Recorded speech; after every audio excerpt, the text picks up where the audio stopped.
تمام حمد ہے اس خالق ازل کے لیے، سکون جھیل کو دیتا ہے جو کول کے لیے۔ میں ان کے نام سے کرتا ہوں ابتدائے کلام، کہ جن کے نام فرشتوں نے بھی سنبھل کے لیے۔ اللہم صلی علی محمد و آل محمد۔ بسم اللہ الرحمن الرحیم۔ السلام علیکم۔ پروگرام سید الشہور سے میں ہوں آپ کا میزبان سلمان حسن،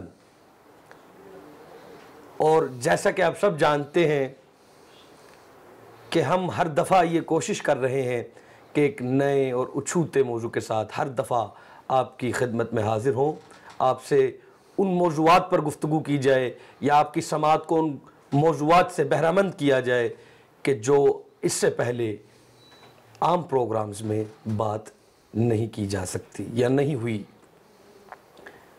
آج بھی ہم ایک بڑے دلچسپ اور تھوڑا سا ڈیفیکلٹ موضوع ہے، لیکن میں جانتا ہوں کہ جو میرے ساتھ شامل گفتگو ہوں گے ریسرچ اسکالر عمران عباس مظہری صاحب، وہ ان پر بہترین طریقے سے اپنا تجزیہ پیش کریں گے۔ اور اتنا پیچیدہ موضوع ہے لیکن اس کو اتنے آسان الفاظ میں پرو کر آپ تک یہ پہنچائیں گے الفاظ کہ آپ ان الفاظ کا لطف بھی لیں گے اور آپ اس گفتگو سے محظوظ بھی ہوں گے۔ آج کا جو موضوع ہم نے اپنی گفتگو کے لیے منتخب کیا ہے وہ ہے روزہ محراب نفس۔ اور السلام علیکم عمران عباس مظہری صاحب، کیسے ہیں آپ؟ ٹھیک ٹھاک ہیں؟ علیکم السلام ورحمۃ اللہ وبرکاتہ۔ بہت شکریہ سلمان، الحمدللہ میں ٹھیک ہوں۔ روزے ہم حسب سابق میں پوچھتا ضرور ہوں، روزے ٹھیک جا رہے ہیں؟ جی الحمدللہ الحمدللہ، پروردگار اس موذی مرض سے پورے مسلم معاشرے کو نجات دے، آمین آمین آمین، اور جلد از جلد جو بیمار ہیں پروردگار انہیں شفا یاب فرمائے۔ اچھا مظہری صاحب، جیسا کہ موضوع ہے آج کا اور پیچیدہ ہے، لیکن اتنا پیچیدہ نہیں ہے کہ ہماری عقلوں میں نہ آ سکے۔ اس موضوع پہ جہاں تک میرا خیال ہے آج تک ٹی وی چینل سے تو گفتگو نہیں ہوئی ہے۔ اگر ویسے کسی سمٹ میں یا کانفرنس میں، جیسا کہ آپ تو جاتے رہتے ہیں، لیکچرز بھی دیتے ہیں، تو ویسے کوئی گفتگو ہوئی ہو اور میرے کانوں سے نہ گزری ہو تو اس کا میں کچھ نہیں کہہ سکتا، لیکن ٹی وی چینلز پہ آج تک اس موضوع کو لے کر کبھی میں نے نہیں سنا۔ موضوع ہے روزہ محراب نفس۔ سب سے پہلے ہم آپ سے محراب نفس کی ڈیفینیشن لینا چاہتے ہیں کہ محراب نفس سے مراد کیا ہے؟ اعوذ باللہ من الشیطان الرجیم، بسم اللہ الرحمن الرحیم۔ بہت شکریہ سلمان، پھر آپ نے اپنے پروگرام میں مجھے دعوت دی۔ روزہ محراب نفس، تو سب سے پہلے محراب نفس کو سمجھنا ضروری ہے۔ ایک لفظ ہے محراب، جیسے عام طور پہ ہمارے زبان میں مستعمل ہے محراب و منبر، تو محراب کی وابستگی زیادہ تر مساجد اور نماز کے ساتھ ہے، یعنی مسجد میں خاص مقام ہوتا ہے جہاں پیش نماز کھڑا ہو کے نماز پڑھاتا ہے، اس کو کہا جاتا ہے محراب۔ اور بہت سے مقامات زمین پہ ہیں جہاں محراب موجود ہیں، انبیاء کی محراب موجود ہیں۔ محراب بیسیکلی حرب سے مشتق ہے۔ صحیح۔ لفظ محراب یعنی ڈیرائیوڈ ورڈ ہے، اور اس کا جو روٹ ورڈ ہے وہ ہے حرب۔ حرب کے معنی ہوتے ہیں جنگ۔ صحیح۔ محراب اس مقام کو کہا جاتا ہے جہاں جنگ کی جائے۔ محراب کے لفظی معنی ہے میدان جنگ۔ اب سوال یہ ہے کہ اگر محراب کے معنی میدان جنگ ہے، میدان حرب ہے، تو پھر نماز کے ساتھ اس کا کیا تعلق ہے؟ پہلے وہ تعلق سمجھ لیا جائے تاکہ روزہ محراب نفس اس کی حقیقت کو ہم سمجھ سکیں۔ تو محراب کی جو وابستگی نماز کے ساتھ ہے، محراب کا لفظ جو ہے مسجد کے ساتھ، نماز کے ساتھ کیوں بولا جاتا ہے؟ تو محراب وہ مقام ہے کہ جہاں ایک بندہ خدا اپنی ذات، اپنے نفس کے ساتھ جنگ کرتا ہے، یعنی اس کی عادات، اس کے خصائل، اس کا کیریکٹر، اس کا مزاج، اس کی سوچ، اس کے افکار، جب وہ مصلی نماز پہ کھڑا ہوتا ہے تو سب سے پہلے اس کے خیالات اسے پریشان کرتے ہیں اور وہ محویت پیدا ہونے میں مانع ہوتے ہیں اور حائل ہوتے ہیں۔ تو سب سے پہلے اسے اپنے خیالات سے جنگ کرنا پڑتی ہے، اپنے ذہن کو خالی کرنا پڑتا ہے محو عبادت ہونے کے لیے اور عبادت میں خشوع و خضوع پیدا کرنے کے لیے۔ اگلا مرحلہ اس کا نفس ہے۔ اس کے نفس کے ساتھ وابستہ جتنی بھی برائیاں ہیں ان سب کے ساتھ اسے لڑنا پڑتا ہے، اور لڑتے لڑتے خاص مقام آتا ہے جہاں وہ دنیا کو پیچھے چھوڑ دیتا ہے اور خالصتاً پروردگار کے ساتھ جڑ جاتا ہے۔ سبحان اللہ، واہ واہ واہ واہ۔ تو چونکہ پروردگار کے ساتھ جڑنے کے لیے، متصل ہونے کے لیے، وہ خشوع و خضوع جسے ہم کہتے ہیں، اسے حاصل کرنے کے لیے اسے جنگ کرنا پڑتی ہے اپنی ذات کے ساتھ، اپنے نفس کے ساتھ، اپنے خیالات کے ساتھ، اپنے مزاج کے ساتھ۔ اس لیے جس مقام پہ وہ کھڑا ہو کے نماز پڑھتا ہے اسے محراب کہا جاتا ہے۔ روزہ محراب نفس، اس کا مطلب یہ ہے کہ نفس کے لیے جو محراب ہے، یعنی روزہ ایک ایسی عبادت ہے کہ جس میں چاہتے ہوئے نہ چاہتے ہوئے ہر لمحہ اپنے نفس کے ساتھ روزہ دار مصروف جنگ ہے۔ میں نے اس سے پچھلے پروگرام میں رسول اللہ صلی اللہ علیہ وسلم کا ایک فرمان واجب الاذان پیش کیا تھا کہ رسول خدا نے یہ ارشاد فرمایا کہ نیکی کرنے سے گناہ کی نسبت گناہ سے بچنا بہتر ہے۔ یعنی آپ نیکی کرتے ہیں، آپ چاہتے ہیں کہ آپ کوئی نیکی سر انجام دے، آپ ارادہ کرتے ہیں، نیت کرتے ہیں اور نیکی سر انجام دیتے ہیں، لیکن گناہ سے بچنے کے لیے آپ کو جنگ کرنا پڑتی ہے، گناہ سے بچنے کے لیے آپ کو نفس سے لڑنا پڑتا ہے۔ تو یہاں بھی معاملہ یہ ہے کہ جو روزہ ہے وہ خالصتاً ایسی عبادت ہے کہ وہ ایسی مشق اور ایسی ریاضت ہے جس میں مسلسل آپ کو اپنے نفس کے ساتھ لڑنا پڑتا ہے۔ آپ جو محسوس کرتے ہیں، ایک روزہ دار جب روزہ رکھتا ہے تو وہ محسوس کرتا ہے کہ ہر وہ چیز جو اس کے نزدیک عیب ہے، ہر وہ چیز جو اس کے نزدیک بری ہے، ہر وہ چیز جو اس کے نزدیک گناہ ہے، اس سے وہ بچنا چاہتا ہے، لیکن بار بار اس گناہ کا کرنا، بار بار ان چیزوں میں اپنے آپ کو شامل سمجھنا، بار بار ان چیزوں کو سر انجام دینا، اس سے عادتاً بچنا اس کے لیے اتنا مشکل ہوتا ہے۔ وہ مشکل آسان کرتا ہے آپ کا روزہ۔ واہ واہ واہ واہ۔ یعنی عام دنوں میں جب آپ عبادت کر رہے ہوتے ہیں تو آپ کے لیے بہت مشکل ہوتا ہے کہ آپ نفس کے ساتھ مکمل طور پہ جنگ کر سکیں، لیکن روزہ ایک ایسی مشق اور ریاضت ہے کہ جو آپ کو یہ قدرت اور اختیار عطا کرتا ہے کہ آپ اپنے نفس کے ساتھ بہترین طریقے سے جنگ کر سکتے ہیں۔ خوبصورت تعریف۔ آپ میدان جنگ میں ہر وقت موجود ہیں، مصروف عمل ہیں۔ روزہ ہے، آپ کا روزہ ہے، آپ کے سامنے کوئی حرام چیز آئی ہے، آپ اس سے بچ رہے ہیں، آپ کے سامنے حتیٰ کہ حلال چیزیں آئی ہیں، آپ ان سے بچ رہے ہیں۔ آپ روزانہ کسی کے ساتھ گفتگو اس انداز سے کرتے تھے کہ آپ ٹیمپرمنٹ لوز کرتے تھے، وہ آپ کا مزاج آڑے آتا ہے اور آپ اس سے جنگ کرتے ہیں۔ کسی کو آپ سرزنش کرنا چاہتے ہیں اور آپ کا اندر سے مزاج اور دل یہ چاہتا ہے کہ آپ سے سرزنش کریں، لیکن آپ روزے کی وجہ سے اس سے جنگ کرتے ہیں۔ کہیں آپ چاہتے ہیں کہ اپنی انا اور خودی کو سہارا دینے کے لیے آپ جھوٹ بولیں، آپ وہاں جھوٹ نہیں بولتے، آپ سوچتے ہیں کہ میری خودی کو ٹھیس پہنچ جائے، میری انا کو ٹھیس پہنچ جائے، لیکن مجھے یہاں پہ سچ ہی بولنا ہے، تو آپ اس جھوٹ والے جھوٹے مزاج سے جنگ کرتے ہیں۔ یعنی مسلسل جو روزہ دار ہے وہ ایک میدان جنگ میں ہے اور اپنے نفس کے ساتھ جنگ میں وہ ہر وقت مصروف عمل ہے۔ یہ مفہوم ہے کہ روزہ محراب نفس ہے، یعنی روزہ نفس کے لیے وہ مقام حرب ہے کہ جس میں کھڑا ہو کے روزہ دار ہر وقت ہر لمحہ مصروف جنگ ہے۔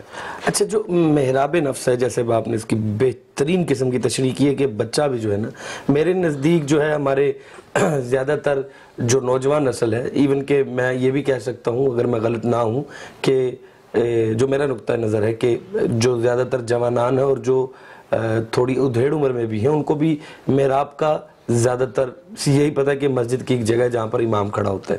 تو آپ نے خوبصورت، سب سے پہلے تو میں آپ کو اس کی داد دیتا ہوں، قابل تحسین آپ نے بڑی اچھی چیز ہے جو کہ نوجوان نسل کے ذہن میں گئی ہے کہ محراب کا مطلب ہے جنگ کرنا۔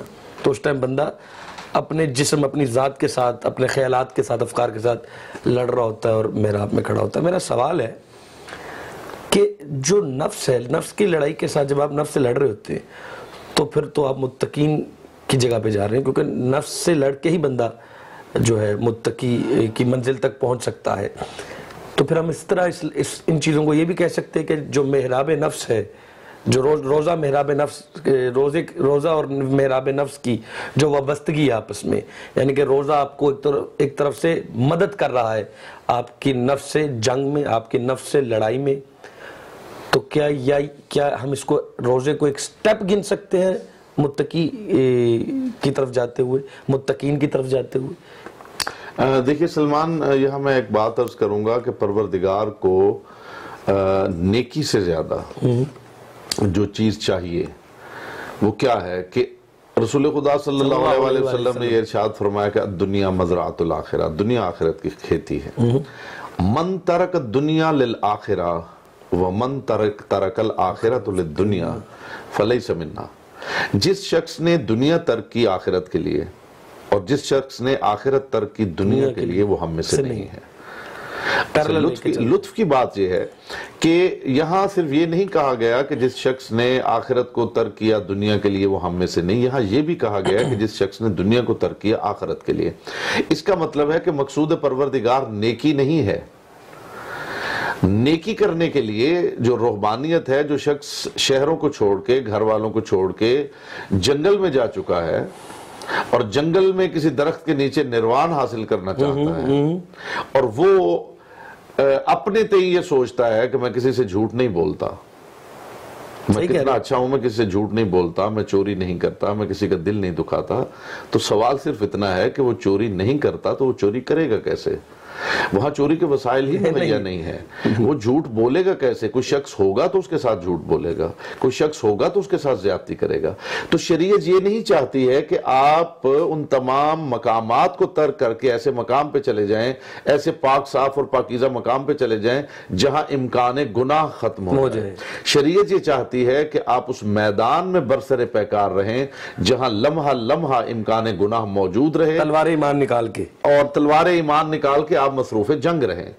یہ ہے مقصود پروردگار. یہی سبب ہے کہ جس نے آخرت کو ترک کیا دنیا کے لیے اور جس نے دنیا کو ترک کیا آخرت کے لیے. اور اس سے اگلی جو بات ہے وہ یہ ہے کہ الدنیا مزرعۃ الآخرہ، دنیا آخرت کی کھیتی ہے. اچھا، ہونا یہ چاہیے تھا کہ آخرت دنیا کی کھیتی ہے، یعنی آپ آخرت کے لیے کام کرتے جائیں تو آپ کی دنیا سنورتی جائے. اور یہاں وائس ورسا بھی نہیں ہے. اس حدیث میں تو یہ تھا کہ جس نے دنیا ترک کی آخرت کے لیے، جس نے آخرت ترک کی دنیا کے لیے. یہاں صرف یہ دنیا مزرعۃ الآخرہ، یہ نہیں ہے الآخرۃ و مزرعۃ الدنیا. ادھر یہ بریک لینی ہوگی، ہمیں ادھر سے گفتگو کریں گے. میں ٹوکنا نہیں چاہتا تھا آپ کو، لیکن یہاں پہ بریک لینی ہوگی. ناظرین، بہت ہی اہم موڑ پہ گفتگو داخل ہو چکی ہے. ہم بریک پہ جا رہے ہیں لیکن تھوڑی سی دیر کے لیے. یوں گئے یوں آئے.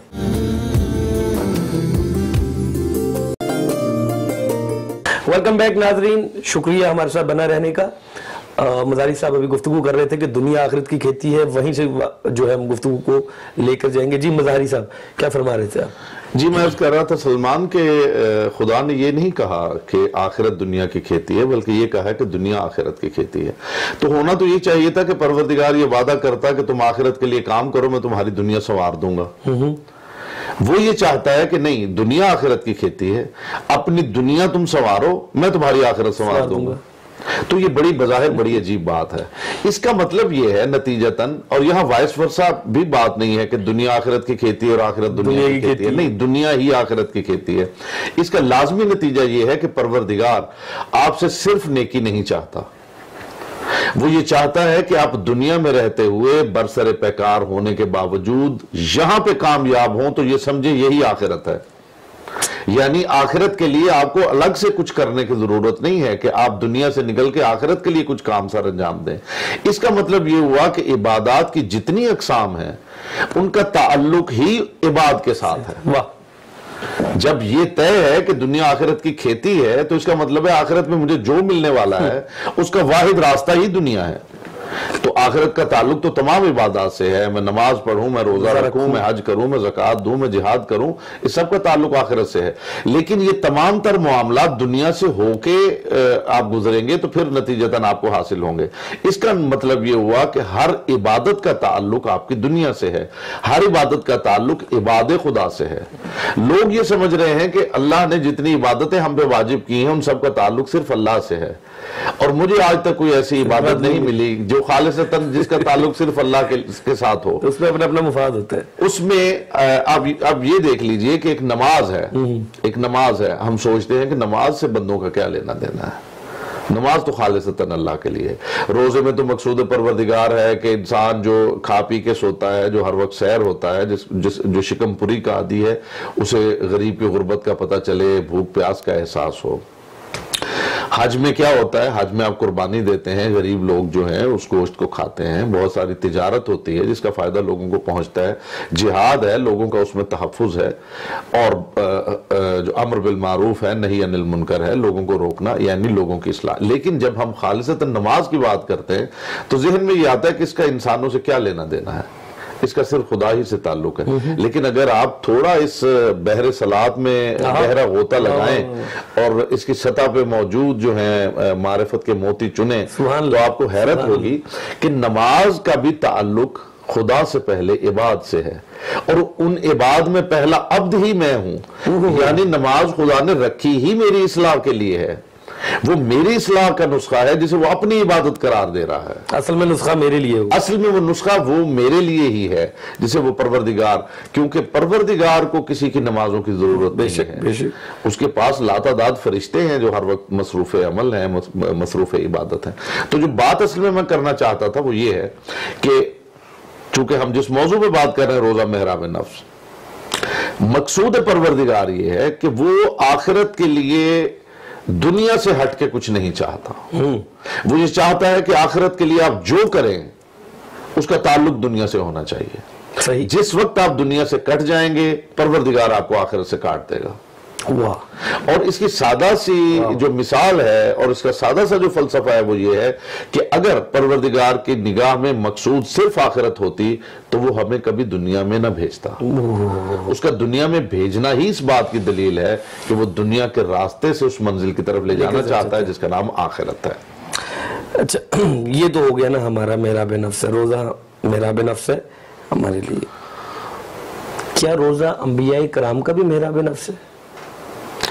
ہاں، جب ہم انبیاء کی بات کرتے ہیں تو صرف اس میں انبیاء نہیں ہیں، اس میں اولیاء ہیں، اس میں اوصیاء ہیں، اس میں ائمہ ہیں، اس میں خدا کے نیک لوگ ہیں، خاصان خدا ہیں، بندگان خدا ہیں، یہ سارے لوگ ہیں۔ جب ہم عام انسان کی بات کرتے ہیں تو عام انسان اپنے نفس کے ساتھ لڑنے کے بعد، ریاضت کرنے کے بعد اس مقام پہ پہنچتا ہے جسے قرب پروردگار کہا جاتا ہے۔ لیکن جو انبیاء ہیں ان کے اندر قرب پروردگار ہماری طرح نہیں ہے کہ وہ نمازیں پڑھ کے خدا کے قریب ہوں گے، بلکہ وہ تو بھیجے ہی ایسے گئے ہیں کہ وہ خدا کے قریبی تھے تو ہمیں سمجھانے کے لیے بھیجا گیا ہے۔